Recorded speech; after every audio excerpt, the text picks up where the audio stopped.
Hello everyone, welcome to Essex Library's online stories. I'm called Jonty and today I'm going to read the classic tale of Little Snow White. Now, some of these stories are a little bit scary, but I promise everything works out for the best in the end. So, let's begin.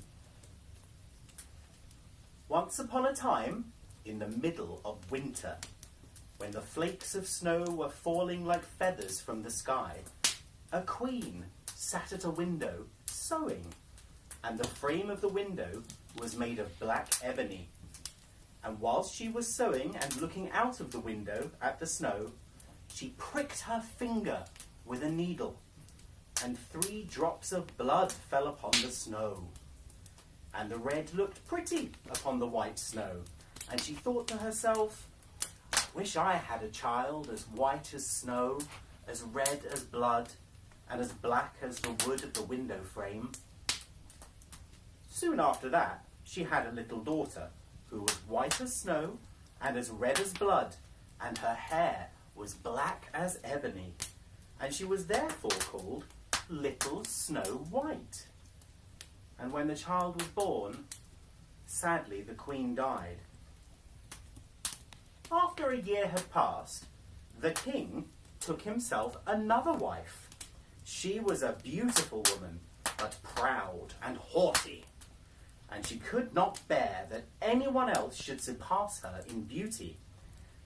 She had a wonderful looking glass, and when she stood in front of it and looked at herself in it, she would say, looking glass on the wall, who in this land is fairest of all?" The looking glass would answer, "Thou, O Queen, art fairest of all." And then she was satisfied, for she knew that the looking glass spoke the truth. But Snow White was growing up, and grew more and more beautiful. And when she was 7 years old, she was as beautiful as the day, and more beautiful than the queen herself. And once, when the queen asked her looking glass, looking glass, on the wall, who in this land is fairest of all?" "Thou art fairer than all who are here, Lady Queen, but more beautiful still is Snow White." Then the queen was shocked, and turned yellow and green with envy. From that hour, whenever she looked at Snow White, her heart heaved in her breast. She hated the girl so much.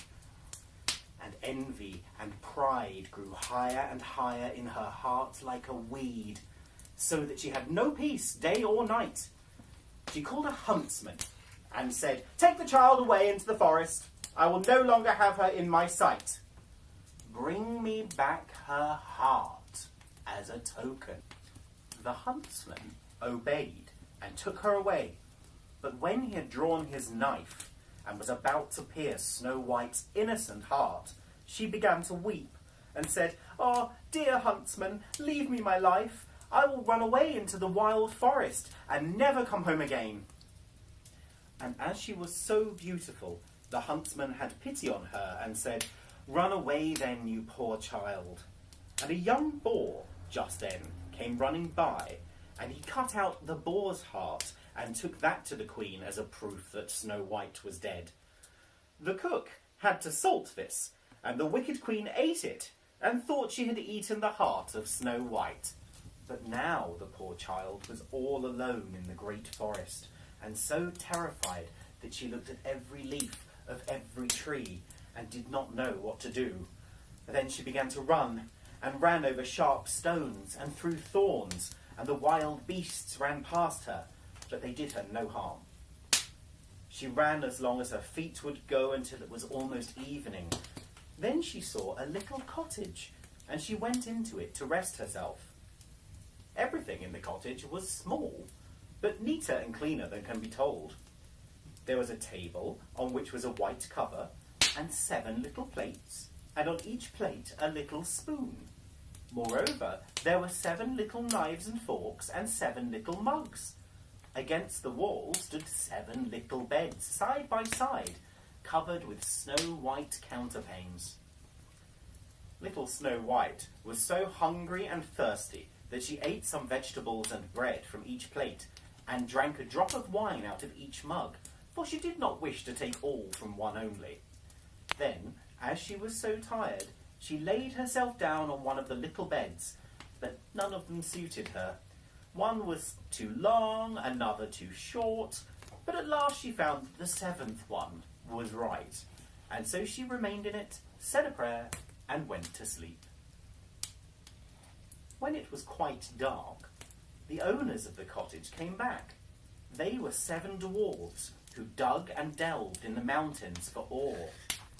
They lit their 7 candles, and as it was now light within the cottage, they saw that someone had been there, for everything was not in the same order in which they had left it. The first said, "Who's been sitting in my chair?" The second, "Who's been eating off my plate?" The third, "Who's been taking some of my bread?" The fourth, "Who's been eating my vegetables?" The fifth, "Who's been using my fork?" The sixth, "Who has been cutting with my knife?" The seventh, "Who has been drinking out of my mug?" Then the first looked round and saw that there was a little hole on his bed, and he said, "Who's been getting into my bed?" The others came up and each called out, "Somebody has been lying in my bed too."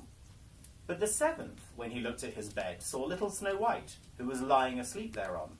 And he called the others, who came running up, and they cried out with astonishment, and brought their 7 little candles, and let the light fall on little Snow White. "Oh, heavens, heavens!" cried they. "What a lovely child!" And they were so glad that they did not wake her up, but let her sleep on in the bed. And the 7th dwarf slept with his companions, 1 hour with each, and so he got through the night. When it was morning, little Snow White awoke, and was frightened when she saw the 7 dwarfs. But they were friendly, and asked her what her name was. "My name is Snow White," she answered. "How have you come to our house?" said the dwarfs. Then she told them that her stepmother had wished to have her killed, but that the huntsman had spared her life, and that she had run for the whole day, until at last she had found their dwelling. The dwarf said, "If you will take care of our house, cook, make the beds, wash, sew, and knit, and if you will keep everything neat and clean, you can stay with us, and you shall want for nothing." "Yes," said little Snow White, "with all my heart." And she stayed with them. She kept the house in order for them. In the mornings, they went to the mountains and looked for copper and gold. In the evenings, they came back, and their supper had to be ready. The girl was alone the whole day, so the good dwarfs warned her and said, "Beware of your stepmother. She will soon know that you are here. Be sure to let nobody in." But the queen, believing that she had eaten Snow White's heart, could not but think that she was again the first and most beautiful of all in the land. So she went to her looking glass and said, "Looking glass on the wall, who in this land is the fairest of all?" And the glass answered, "O Queen, thou art fairest of all I see. But over the hills, where the 7 dwarves dwell, Snow White is still alive and well, and none is so fair as she." Then the queen was astounded, for she knew that the looking glass never spoke falsely, and she knew that the huntsman had betrayed her, and that little Snow White was still alive. And so she thought, and she thought again, how she might kill her, for as long as she was not the fairest in the whole land, envy let her have no rest. And when she had at last thought of something to do, she painted her face and dressed herself like an old peddler woman, and no one would have known her. In this disguise, she went over the 7 mountains to the 7 dwarves, and knocked at the door, and cried, "Pretty things to sell, very cheap, very cheap." Little Snow White looked out of the window and called out, "Good day, my good woman. What have you to sell?" "Oh, good things, pretty things," she answered. "Stay laces of all colours, and she pulled out one which was woven of bright-coloured silk. "I may let the worthy old woman in," thought Snow White, and she unbolted the door and bought the pretty laces. "Child," said the old woman, "what a fright you look! Come, I will lace you up properly for once." Snow White had no suspicion, but stood before her and let herself be laced with the new laces. But the old woman laced so quickly and laced so tightly that Snow White lost her breath and fell down as if dead. "Now I am the most beautiful," said the Queen to herself, and ran away.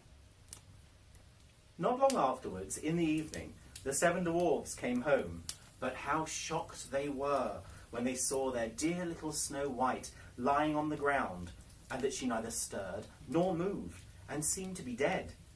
They lifted her up, and as they saw that she was laced too tightly, they cut the laces. Then she began to breathe a little, and after a while came to life again. When the dwarfs heard what had happened, they said, "The old peddler woman was no one else than the wicked Queen. Take care and let nobody in." But the wicked woman, when she had reached home, went in front of the glass and asked, looking glass on the wall, "Now, who in this land is the fairest of all?" And it answered as before, "O Queen, thou art the fairest of all I see. But over the hills where the 7 dwarfs dwell, Snow White is still alive and well, and none is so fair as she." When she heard that, all her blood rushed to her heart with fear, for she saw plainly that little Snow White was again alive. "But now," she said, "I will think of something that shall put an end to you." And by the help of witchcraft, which she understood, she made a poisonous comb. Then she disguised herself and took the shape of another old peddler woman. So she went over the 7 mountains to the 7 dwarfs, knocked at the door, and cried, "Good things to sell, cheap, very cheap." Little Snow White looked out and said, "Go away, I cannot let anyone in." "I suppose you can look," said the old woman, and pulled the poisonous comb out and held it up. It pleased the girl so well that she let herself be beguiled and opened the door. When they had made a bargain, the old woman said, "Now I will comb you properly for once." Poor little Snow White had no suspicion, and let the old woman do as she pleased, but hardly had she put the comb in her hair than the poison in it took effect, and the girl fell down senseless. "You paragon of beauty," said the wicked woman, "you are done for now," and she went away. But fortunately, it was almost evening when the 7 dwarfs came home. When they saw Snow White lying as if dead upon the ground, they at once suspected the stepmother, and they looked and found the poisoned comb. Scarcely had they taken it out when Snow White came to herself and told them what had happened. Then they warned her once more to be upon her guard, and to open the door to no one. The Queen, at home, went in front of the glass and said, looking glass on the wall, who in the land is the fairest of all?" But it answered as before, "O Queen, thou art fairest of all I see, but over the hills where the 7 dwarfs dwell, Snow White is still alive and well, and none is so fair as she." When she had heard the glass speak thus, she trembled and shook with rage. "Snow White shall die," she cried, "even if it costs me my life." Thereupon, she went into a quite secret, lonely room where no one ever came, and there she made a very poisonous apple. Outside it looked pretty, white with a red cheek, so that everyone who saw it longed for it. But whoever ate a piece of it must surely die. When the apple was ready, she painted her face and dressed herself up as a countrywoman, and so she went over the 7 mountains to the 7 dwarfs. She knocked at the door, Snow White put her head out of the window and said, "I cannot let anyone in. The 7 dwarfs have forbidden me." "It's all the same to me," answered the woman. "I shall soon get rid of my apples. There, I'll give you one." "No," said Snow White, "I dare not take anything." "Are you afraid of poison?" said the old woman. "Look, I will cut the apple in 2 pieces. You eat the red piece, and I will eat the white." The apple was so cunningly made that only the red cheek was poisoned. Snow White longed for the fine apple, and when she saw that the woman ate part of it herself, she could resist no longer, and stretched out her hand and took the poisonous half. But hardly had she bit into it in her mouth than she fell down dead. Then the queen looked at her with a dreadful look, and laughed aloud, and said, "White as snow, red as blood, black as ebony wood. This time the dwarves cannot wake you up again." And when she asked of the looking-glass at home, looking glass on the wall, who in the land is the fairest of all? It answered at last, "O Queen, in this land thou art fairest of all."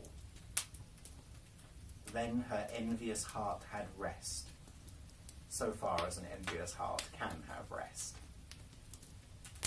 The dwarves, when they came home in the evening, found Snow White lying upon the ground. She breathed no longer and was dead. They lifted her up, looked to see whether they could find anything poisonous, unlaced her, combed her hair, washed her with water and wine, but it was all no use. The poor child was dead, and remained dead. They laid her upon a bier, and all 7 of them sat round it and wept for her, and wept 3 days long. Then they were going to bury her, but she still looked as if she were living, and still had her pretty red cheeks. So they had a transparent coffin of glass made, so that she could be seen from all sides, and they laid her in it, and they wrote her name upon it in golden letters, and that she was a king's daughter. And then they put the coffin out upon the mountain, and one of them always stayed by it and watched it. And birds came too, and wept for Snow White. First an owl, then a raven, and at last a dove. And now Snow White lay a long, long time in the glass coffin, and she did not change, but looked as if she were asleep. For she was as white as snow, as red as blood, and her hair was black as ebony. It happened, however, that a king's son came into the forest, and went to the dwarf's house to spend the night. He saw the coffin on the mountain, and the beautiful Snow White within it, and read what was written upon it in golden letters. Then he said to the dwarves, "Let me have the coffin. I will give you whatever you want for it." But the dwarves answered, "We will not part with it for all the gold in the world." Then he said, "Let me have it as a gift, for I cannot live without seeing Snow White. I will honour and prize her as my dearest possession." As he spoke in this way, the good dwarfs took pity upon him, and gave him the coffin. And now the king's son had it carried away by his servants on their shoulders. And it happened that they stumbled over a tree stump, and with the shock, the poisonous piece of apple which Snow White had bitten off came out of her throat. And before long, she opened her eyes, she sat up, and was once more alive. "Oh heavens, where am I?" she cried. The king's son, full of joy, said, "You are with me," and told her what had happened, and said, "I love you more than everything in the world. Come with me to my father's palace, and you shall be my wife." And Snow White was willing, and went with him, and their wedding was held with great show and splendour. But Snow White's wicked stepmother was also bidden to the feast. When she had arrayed herself in beautiful clothes, she went before the looking-glass and said, looking glass on the wall, who in this land is the fairest of all?" The glass answered, "Snow White." Then the wicked woman uttered a curse, and was so wretched, so utterly wretched, that she knew not what to do. At first, she would not go to the wedding at all, but she had no peace, and she must go and see the young queen. And when she went in, she knew Snow White, and she stood still with rage and fear and could not stir. But iron slippers had already been put upon the fire, and they were brought in with tongs and set before her. And then she was forced to put on the red-hot shoes and dance until she dropped down dead. Ouch! Anyway, they all lived happily ever after. Well, apart from the Wicked Queen, of course. We hope you've enjoyed Bedtime Stories with Essex Libraries, and don't forget you can go to the Essex Libraries website to check out lots of cool things like e-audiobooks, e-books and e-comics, along with a lot of other things too. That's at libraries.essex.gov.uk. Night night everybody. Night night Monty.